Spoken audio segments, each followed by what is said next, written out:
Mirador, la plus grande tribune politique de la Guinée, l'habitacle de la pluralité des opinions. Mirador, le grand safari de l'investigation journalistique. Aboubacar Diallo. Dans un instant, notre dossier d'enquête du jour, on va juste l'introduire avant donc de nous attarder là-dessus demain, dans le numéro de demain. D'ici là, quelques réactions. Pas de course, on y va avec Fodé Baldé qui est du côté de l'UFR. N'ayez pas peur de prononcer FNDC politique, je ne sais pas ce qu'il veut dire. Et dit, et Allah, personne ne se fera duper. Moussa Daraba qui nous écrit comme pour dire que les organisations de jeunesse ne valent rien, toutes les composantes sociales sont prévues sauf les jeunes. Alors je ne crois pas, hein. Je crois que les jeunes sont prévus, hein. Je pense que Moussa il se trompe. Voilà, je vais essayer de... On va vérifier tout ça avec Talibé. Talibé, est-ce que tu peux m'aider? Voilà, on y va. Pendant ce temps, je vais continuer à lire son message. Il estime que les organisations de jeunesse ne valent rien. Toutes les composantes sociales sont prévues, sauf les jeunes. Talibé, est-ce que tu as une précision là-dessus? Pourtant, cher à canon, instrument de propagande utilisé lorsqu'il s'agit d'atteindre tel ou tel objectif politique, on dira qu'être jeune n'est pas une profession, mais les préoccupations des jeunes sont distinctes de celles des autres catégories sociales et ils ont leur point de vue et leur aspiration à faire valoir. En tout cas, je vois ici numéro 8, les associations de jeunes, de femmes et leaders pour la paix le 25 août 2022, 17h-18h. Est-ce qu'ils voulaient que ces organisations de jeunes ou ces associations de jeunes soient reçues toutes seules? En tout cas, elles sont prévues dans le programme. Bien. Deux dernières réactions avant donc de donner la parole à Koumba. Youssef Kaba qui revient à travers une délégation de la convergence centriste pour l'espoir, CCE, que préside son excellence Lansana Kouyaté. Le PEDEN prendra part à la rencontre avec le médiateur de la CEDEAO. Et ce n'est pas l'avis de l'Haj Mamadou Silla, le président de l'UDG et de la CORED, qui nous informe que le RPG, la CORED, l'ANAD et le FNDC politique ne participeront pas à la rencontre de ce 24 août avec le médiateur de la CEDEAO. C'est L'Haj Mamadou Silla himself qui nous l'apprend. Notre dossier d'enquête. Mirador, dossier d'enquête. La gestion publique sous les tropiques, ça sent les écuries d'Ogia. Nous remuons le couteau dans la matelote de la malgouvernance. L'heure de vérité a sonné. En introduction donc de ce dossier d'enquête j'annonçais depuis le début de cette émission, la présidence de la République a reçu de l'inspection générale d'État IGE le rapport sur la reddition des comptes. Il ressort de l'examen des informations disponibles sur les vérifications effectuées sous la gouvernance 2021 des constats d'une gestion administrative, économique et financière peu orthodoxe à Koumba Diallo. Oui, Aboubacar, vous l'avez dit, le 11 août dernier, le président de la République a reçu des mains de l'équipe de l'IGE le rapport sur l'état de la gouvernance de notre pays. Vous vous rappellerez que cette équipe avait été mise en place, selon nos informations, le 19 janvier dernier et que ce rapport devait être remis au chef de l'État. D'ailleurs, le 31 mars, c'est le délai prévu par les lois guinéennes. Alors, c'est quoi l'IGE? L'IGE est un outil de gouvernance pour le chef de l'État, le président de la République. C'est un rapport qu'il reçoit chaque année pour avoir une information et exercer effectivement son pouvoir de commandement de l'administration publique.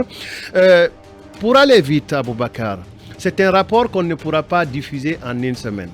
On va juste prendre quelques petites parties introductives pour revenir après là-dessus. Pour autant, c'est important qu'on s'intéresse à tous les aspects de ce rapport qui dresse l'état des lieux de la gouvernance 2021. C'est un rapport qui remet en cause beaucoup de secteurs. Et vous serez surpris. Beaucoup de secteurs.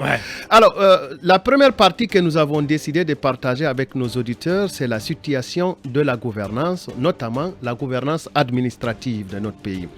Je suggère que Talibé me fasse signe dès que je ferai 4 minutes. Parce que le rapport a constaté, 2 minutes le rapport a constaté que des cadres et agents contrôlés qui ont fait 5 ans, vous l'avez évoqué dans l'entrée, ont fait 5 ans à leur poste, 5 ans ou au plus. Et le rapport donne un diagnostic assez alarmant et prend par exemple sur les services déconcentrés déconcentrée du ministère du Budget, de l'Économie et des Finances, le rapport constate que là aussi, il y a une inadéquation extrêmement dangereuse. Et dans cet ordre d'idées-là, je vais vous donner quelques communes, et vous comprendrez combien de fois la plaie est béante. L'IGE a constaté que les recettes communales de plusieurs communes urbaines et rurales sont tenues par un seul receveur communautaire. Un seul receveur communautaire. La moyenne de recettes communales tenues par receveur est de 2. C'est-à-dire qu'au moins, un receveur communal à 2 communes. C'est un très sérieux problème.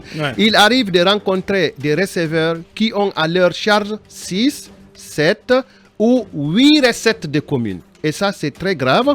C'est le cas, par exemple, de 2 receveurs communaux de Mali, dont l'un tient 8 communes à la fois. La commune urbaine et les communes rurales de Dongel Sigon, de Fougou, de Hidayatou, de Gaya-Touba Bagadadi, de Lebekere et Madina Wara. Un seul receveur communautaire pour ces communes citées-là. Et l'autre tient 5 communes rurales qui sont Yemberen, Douguntouni, Madina Salambalde. Douguntouni, en tout cas, Jaminatou, bien. Ne me faites pas taper sur les doigts. Madina Salambalde, et Telire et Balaki. Vous voyez que au niveau aussi de la préfecture de Dingirawi, cette préfecture ne compte également qu'un seul receveur communal qui gère les finances de l'ensemble des collectivités de la dite préfecture. Est-ce que je dois m'arrêter là? Je dois m'arrêter là pour qu'on revienne la prochaine fois de manière un peu plus apaisée sur ce rapport. Bien sûr, ce rapport tant important. L'autre me signale, Ibrahim Babin, qui nous accorde 2 minutes supplémentaires. Alors, s'il nous accorde 2 minutes supplémentaires, je file rapidement sur les fonctionnaires qui ont modifié leur date de naissance. Des fonctionnaires. Il est courant de constater, dit le rapport, lors du contrôle et de l'identification physique des agents de l'État, une pratique de falsification des informations de l'État civil, notamment les dates de naissance, des incohérences flagrantes. Et c'est à ce titre illustratif que sur 46 fonctionnaires concernés par le contrôle de l'IGE en 2021, 15 fonctionnaires se sont présentés à la mission, dont 12 ont reconnu avoir modifié leur date de naissance. 31 autres fonctionnaires n'ont pu être joints, nonobstant des efforts fournis par leur directeur des ressources humaines. Mais ces fonctionnaires-là, on les retrouve entre autres au budget, donc c'est ceux qui doivent gérer nos finances. On retrouve là 5, à la sécurité, on retrouve 9.